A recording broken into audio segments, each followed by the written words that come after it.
На конституционном совещании возникло много разных дискуссий, начиная от переименования государства до введения английского языка как второго официального.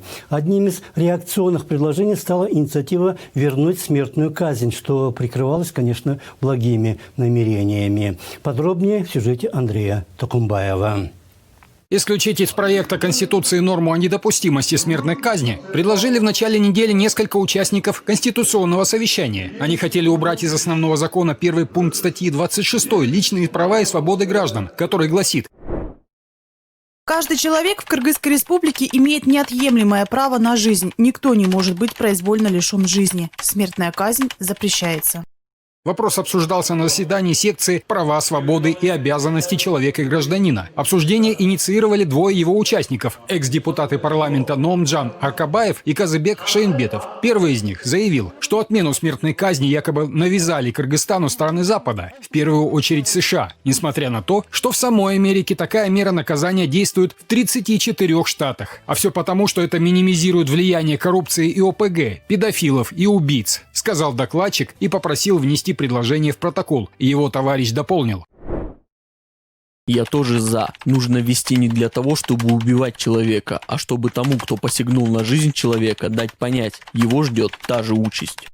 В Кыргызстане смертная казнь существовала почти до конца 90-х. Статья 50 Уголовного кодекса в редакции 1997 года предусматривала такое наказание за особо тяжкие преступления. Но в 1998 году указом президента Аскара Акаева был введен мораторий, срок которого затем продлевался из года в год, пока законом от 25 июня 2007 парламент не заменил это наказание пожизненным заключением, а Конституция 21 октября 2007 года сделала смертную казнь недопустимой. Кыргызстан стал 4-й республикой СНГ, где смертная казнь запрещена Конституцией. В Азербайджане эта норма действует с 1998 года, в Армении с 2003 года, в Молдове с 2006.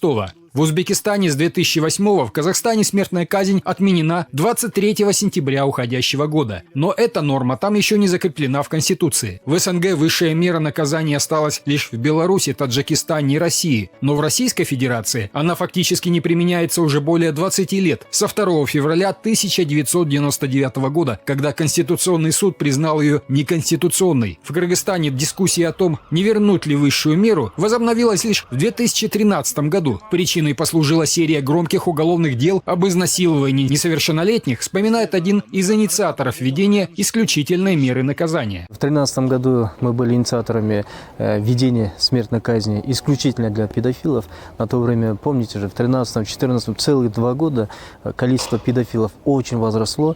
Пострадавших детей было ужасающе много.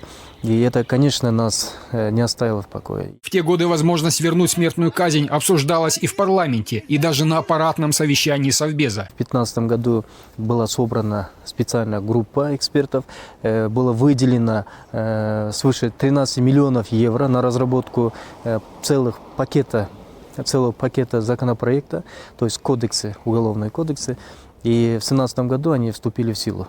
Но до смертной казни тогда дело не дошло. А сейчас на исходе 2002-го предложение убрать из основного закона первый пункт статьи 26 вызвало решительный протест большинства членов Конституционного совещания, сказал корреспонденту Пятого один из участников дискуссии. Гуманизация всегда нужна.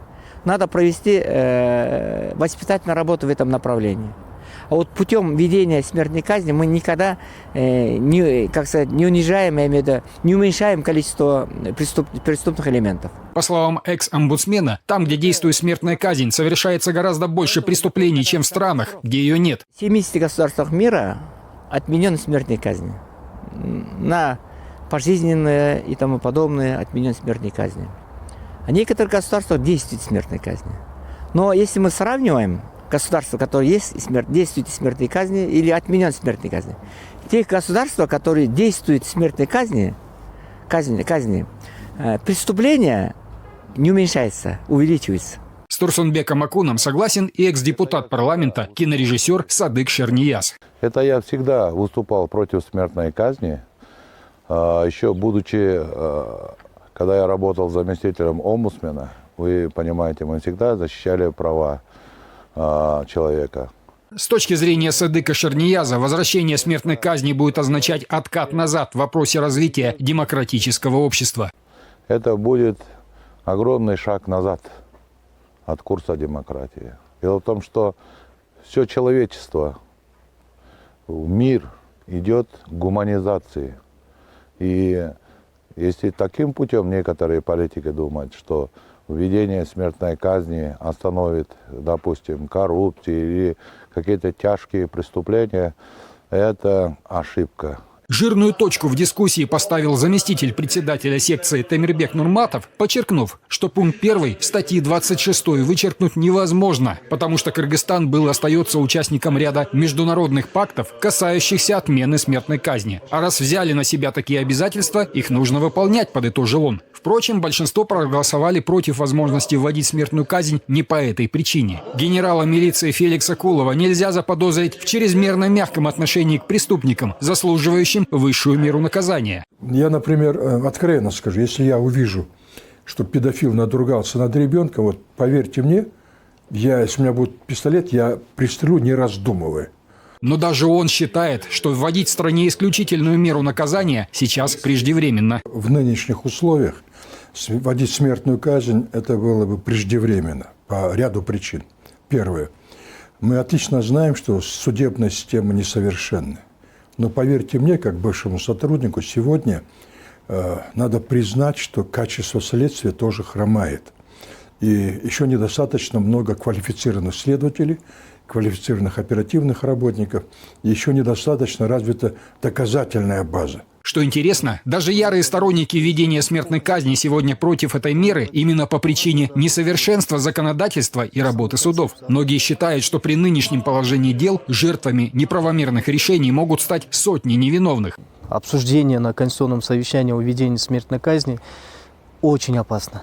Почему? Потому что когда мы поднимали вопрос о введении смертной казни, мы ставили такие требования, что в первую очередь нужно реформировать судебную систему, потом правоохранительные органы, как это было сделано в Грузии и в других странах, а потом только уже подумать о введении смертной казни исключительно для педофилов.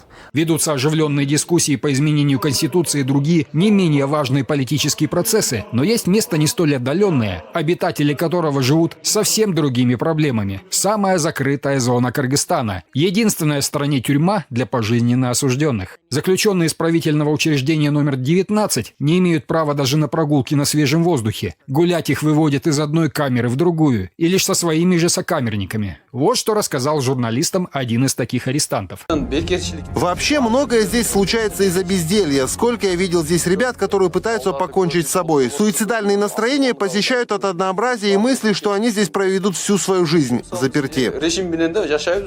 Многие из здешних арестантов уверены, что расстрел – наказание менее суровое, чем такая жизнь за решеткой. Замена смертной казни на пожизненное заключение – вовсе не проявление гуманизма, а закрепление на законодательном уровне важнейшего принципа демократии. Человеческая жизнь неприкосновенна, и лишать жизни даже преступника не вправе никто, считают сторонники сохранения пункта 1 статьи 26 проекта Конституции. Андрей Такамбаев, Вячеслав Кравченко, Пятый канал, главные итоги.